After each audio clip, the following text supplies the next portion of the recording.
Honorable Chairman of the Andhra Pradesh State Legislative Council, Honorable Speaker of Andhra Pradesh Legislative Assembly, and Honorable members of this August Legislature, it's my honor and privilege to address this joint session of the Legislature on the occasion of the budget session for the year 2026-27. The state of Andhra Pradesh has witnessed significant transitions since its bifurcation in 2014. The government that assumed office that year was confronted with unprecedented challenges, including state reorganization, division of assets, loss of urban conglomeration and the capital city, infrastructure deficits, and an agricultural dominant economic base. Despite limited resources, concerted efforts were made to stabilize finances, improve connectivity, rebuild institutions, and lay the groundwork for long-term development.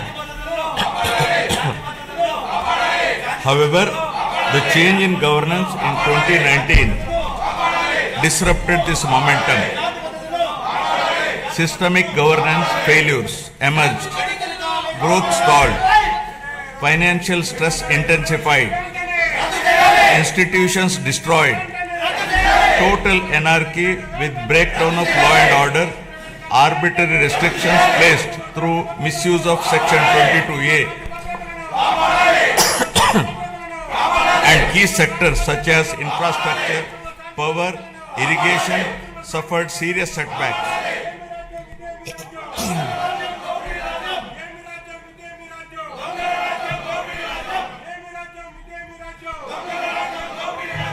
Disenchanted by these experiences, the people of Andhra Pradesh responded their faith once again in my government in 2024, granting an unprecedented mandate to rebuild the state. The decisive verdict of electing National Democratic Alliance government reflects their deep trust and confidence in the leadership of Honorable Chief Minister Sri Nara Chandrababu Naidu Garu, the committed partnership of Sri Pawan Kalyan Garu, Honorable Deputy Chief Minister, and the continued guidance and support of Honorable Prime Minister of India, Sri Narendra Modi Garu. Over the last 19 months, my government has followed a calibrated path from revival towards ascendance.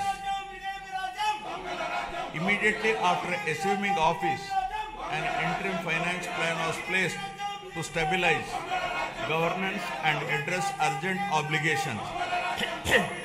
This was followed by our first budget, prepared within a short span, which focused on delivering Super 6 and other welfare measures and restarting development activity. Over the next 9 months, corrections were made in policies, system, and expenditure priorities. We then presented a full-year budget anchored in a long-term vision. Today, governance has moved beyond revival with welfare, development, and governance aligned to future-ready models. Upon assuming office, my government placed transparency at the forefront by releasing 7 white papers that objectively documented and thereby made common citizens understand the misgovernance in public finances, derailment of the Polavaram project, destruction of the power sector, misappropriation of natural resources, criminal excise policies, deterioration in law and order, and the misguided 3 capital proposal with an aim of destroying futuristic Amaravati that stalled the state's overall progress. By openly acknowledging the problems, my government demonstrated transparency and seriousness of intent. rather than treating them as standalone reports. Government viewed these papers as a starting point for course corrections. Present phase of governance is extremely critical and cannot be considered business as usual. It calls for a clear roadmap and a shared resolve for transformative governance. Accordingly, the government has unveiled the Swarnandhra Vision 2047, placing families and communities at the heart of development. This vision seeks to harmonize prosperity with dignity, growth with equity, and ambition with sustainability. It is in this transformative journey, the state draws inspiration from the timeless wisdom of our civilizational heritage, reflected in the Pavamana mantra from the Brihadaranyaka Upanishad, Asato ma Sadgamaya, Asato ma Sadgamaya, Tamaso ma Jyotirgamaya, Mrityur ma Amritagamaya. Building on this spirit of course correction, my government has articulated the Padi Sutralu as guiding principles for governance, designed to balance welfare with development and to create a virtuous circle where economic growth through sustained investments generates wealth that strengthens social well-being and social empowerment fuels sustained progress.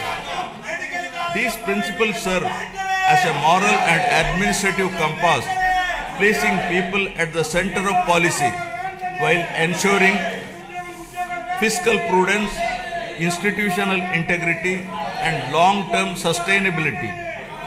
To translate vision into action, a dedicated mission framework has been initiated, operating with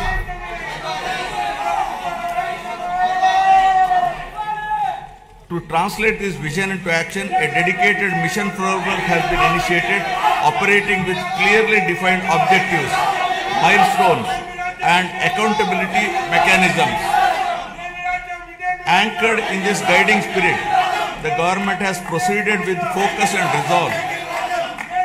The Swarnandhra vision lays out a clear economic pathway, aiming for sustained high growth to build a rupees 308 lakh crore economy with a per capita income of rupees 55 lakh by 2047.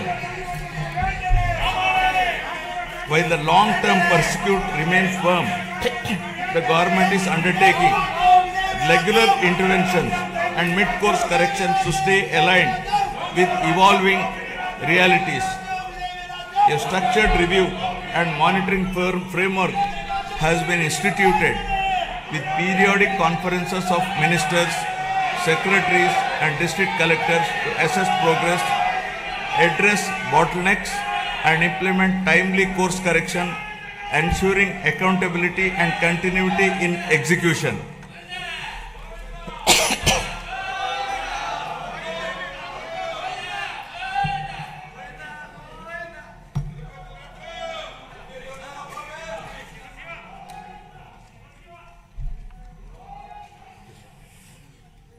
Resurgence to ascendance. My government has embarked on a clear and deliberate journey from resurgence to ascendance, guided by the resolve to rebuild, renew, and rise. The initial phase of governance focused on restoring stability, dignity, and trust through welfare support, economic revival, and administrative correction. Having laid this foundation, government is now shifting towards long-term transformation by investing in human potential,